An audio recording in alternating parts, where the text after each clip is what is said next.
Puji nama Tuhan, Shalom semuanya. Berjumpa kembali dalam program SOS di tahun 2024. Saya percaya setiap kita pendengar, murid-murid Kristus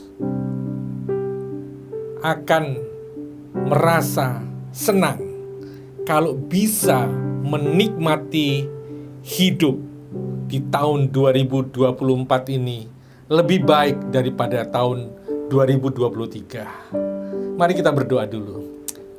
Roh Kudus, berikan hikmat marifat-Mu, pengertian yang baru, pencerahan yang baru buat kami.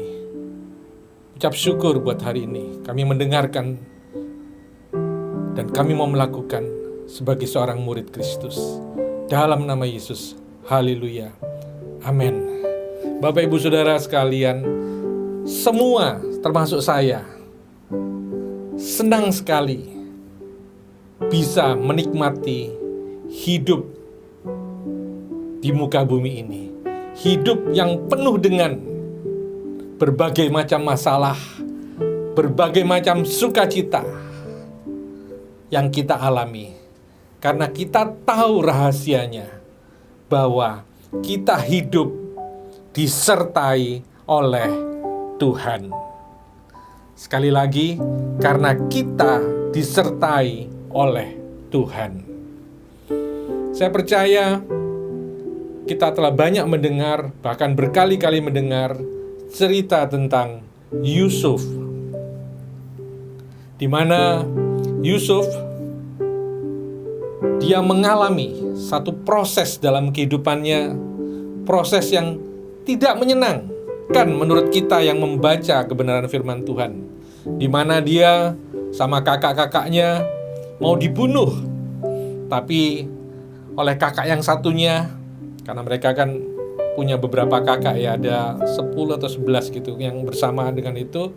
Cuman Yehuda bilang, gak usah dijual, gak usah dibunuh, dimasukkan di sumur dan bahkan dijual. Situasinya tidak mengenakan, Bapak Ibu Saudara.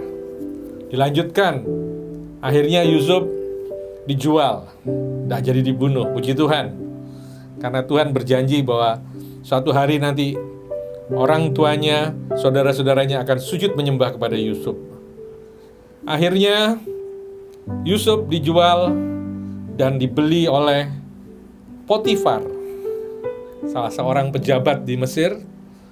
Dan dia punya rumah, dia punya pegawai, dan Yusuf bekerja di sana, Bapak Ibu Saudara.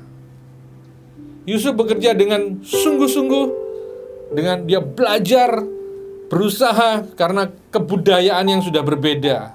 Kalau dia tinggal sama papa mamanya dan saudara-saudaranya nyaman, tapi dia bekerja sebagai budak, statusnya budak.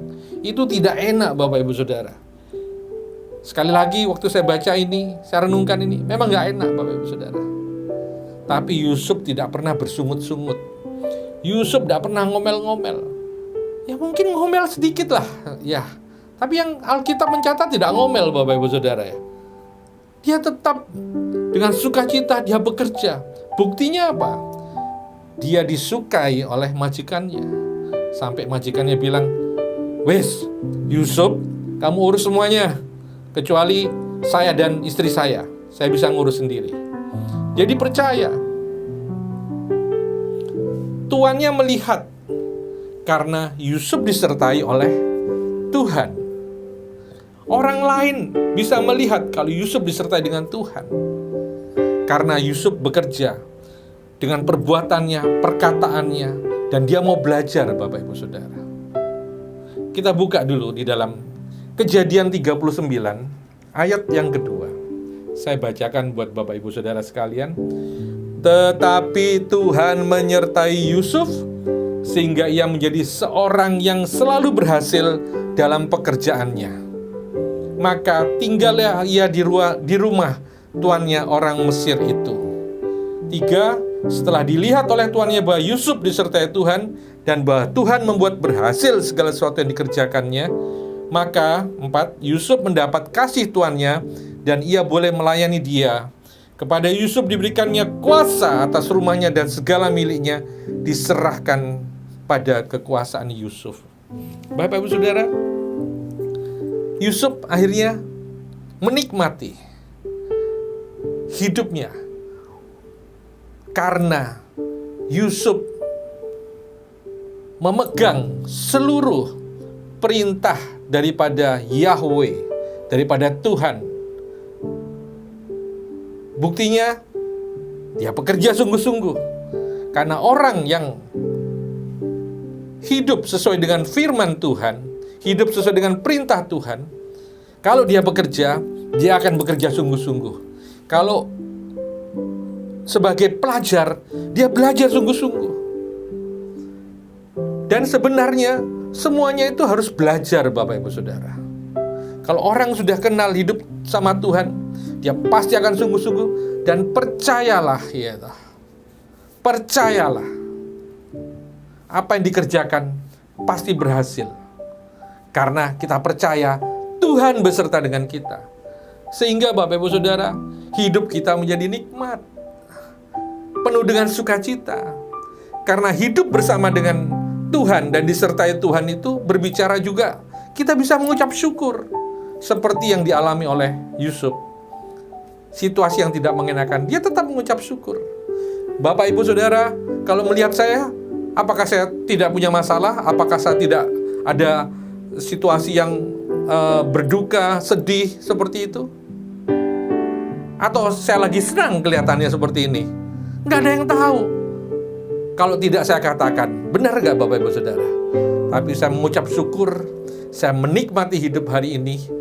Saya bersyukur bahwa apa yang sudah diajarkan oleh Bapak Gembala di tempat ini, tentang masalah-masalah, tentang berkat-berkat yang pasti Tuhan Yesus memberkati kita, itu pasti berkat kesehatan jasmani dan rohani. Itu pasti. Kuncinya, kita percaya bahwa kita bisa menikmati karena Tuhan beserta dengan kita, Bapak Ibu Saudara. Biarlah di tahun 2024 ini, yang akan kita jalani dengan percaya, dengan yakin bahwa Tuhan bersama dengan kita, sehingga kita bisa menikmati hidup ini. Apapun masalah yang datang, kita bisa berkata, tenang, masalah yang ada bisa aku atasi karena beserta dengan Tuhan. Itu yang terutama dalam hidup kita. Kita perlu sekali yakin bahwa Tuhan beserta dengan kita. Jadi, langkah berikutnya, kita harus mencari Tuhan. Kita harus dekat dengan Tuhan. Dan ini adalah harga mati, Bapak Ibu Saudara. Tidak bisa ditawar. Tidak bisa ditawar. Kita harus melekat, dekat, dan hidup sesuai dengan firman Tuhan. Memang awalnya tidak mudah. Tapi karena kita yakin bahwa Tuhan beserta kita dan Roh Kudus memberikan kekuatan kepada kita, niscaya kita akan bisa menjalani semuanya, hidup yang nikmat di tahun 2024 ini. Hanya satu di awal tahun ini.